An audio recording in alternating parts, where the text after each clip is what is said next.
77 ways to skyrocket your website conversion, the hidden secrets used by top website conversion experts to squeeze every drop of profit from your website. As we go into this seminar presentation, first we need to define what we mean by conversion.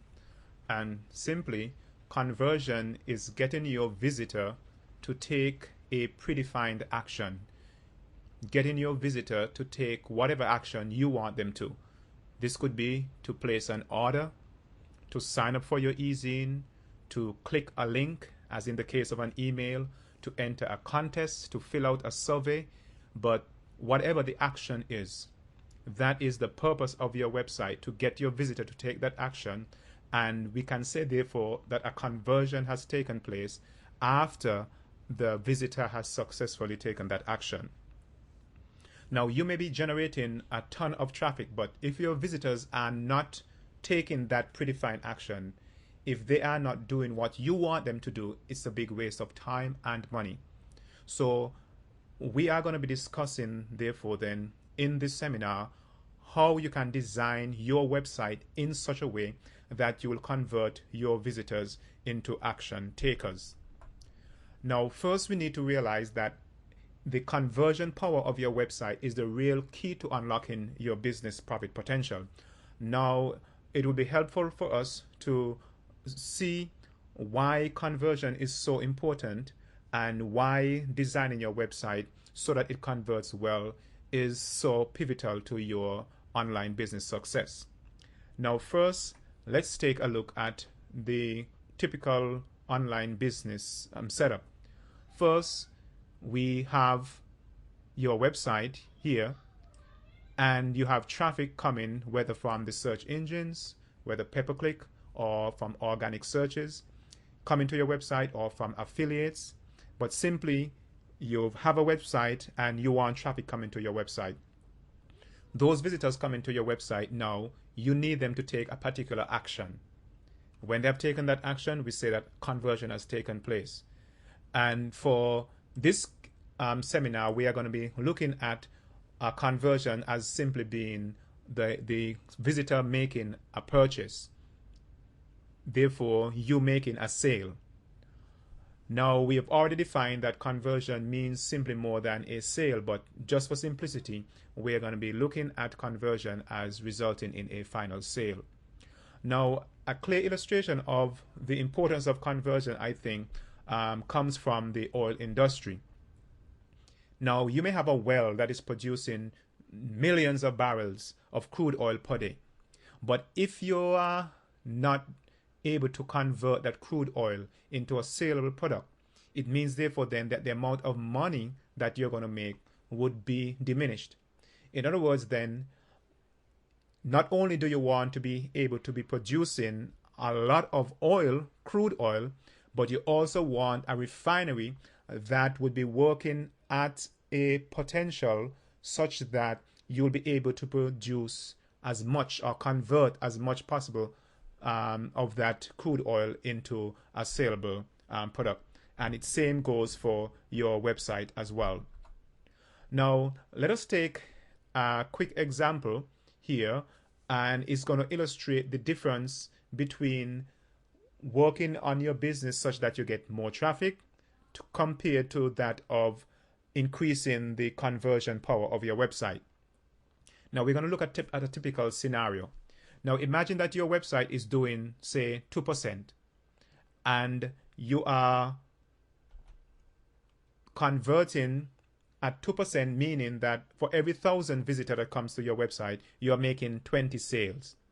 Now, if your product costs $50, it means then that for $1,000, you'll be making from every 1,000 visitor that comes to your website. In other words, then, you'll be making $1 per visitor, and that's gross, which is not really bad. So we have a simple, some simple arithmetic right here.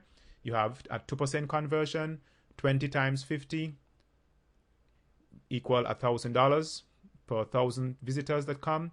And for simplicity, in terms of the cost of this traffic, we're going to say that your pay-per-click campaign is paying, you are paying rather $25.25 per visitor, which is equal to $250. So it means then that the profit that you're making from this website then would be $1,000. That's the amount of gross your money that you're making from this website, minus the amount of money that you are paying for your traffic, which is $250. So your gross profit, therefore, then will be $750. Now, we need now to increase the amount of profit that we are making. So we're going to look at two different scenarios, or two different cases, or two different approaches that we can use in order to increase the amount of profit that we are making. Now, in case number one, we are going to be buying more pay-per-click traffic. So instead of paying for 1,000 clicks, we are going to be paying now for 2,000 clicks. Okay, we are going to set our pay-per-click campaign so that we need 2,000 clicks coming to our website, or 2,000 visitors coming to our website, instead of the 1,000 that we had before. Now let's say that this is for a time period of 1 week. So we spent, instead of $250, this time now we have spent $500, and we have spent $500 for 2,000 clicks at the same conversion rate, which means therefore then that we'll make $1,500 instead of $750. So it means therefore then that our profit now will be, instead of $750, our profit now comes up to $1,000. This means that we have a 33% increase in profit. Now let's look at the second case now, where instead of paying for more traffic, or instead of increasing the amount of traffic that's coming to the website, let's in this case try to make changes and adjustment on our website with the same amount of traffic that's coming to the website, and we're going to try to bump up the conversion rate by 1%. So instead of 2% conversion, now let's say that we got our website to convert at 3% conversion. It means then that for every 1,000 visitor that you are making now 30 sales instead of 20 sales. Your product cost is the same, $50. Then it means then that you're making $1,500 per every 1,000 visitor. That's $1.50 per visitor. So simply here we have 3% conversion. We are making 30 times 50, which is $1,500 per 1,000 visitors that come into that website. And imagine again that our pay-per-click campaign is the same. We are still getting the same amount of traffic, so we are paying the same amount of money. It means that this time your profit now is 1,500 minus 250, which will be equal to $1,250. So it means therefore then that instead of increasing our profit by 33%, this time simply by bumping up the conversion rate by 1%, and we are paying the same amount for traffic, we are getting the same number of people visiting our website. This time now we have that the increase in profit is now a whopping 167%. So just compare that 33% while we are bringing more traffic to 167% by increasing our conversion by 1%, and we can see that vast difference. So it means therefore then that instead of just concentrating on getting more traffic to our website, it means therefore then that with the same amount of traffic coming to our website, we should be spending a lot of effort and time into actually improving our website so that it would convert at a higher rate. And that is the whole purpose of this seminar, so that we can look at ways at which you can improve the conversion power of your website.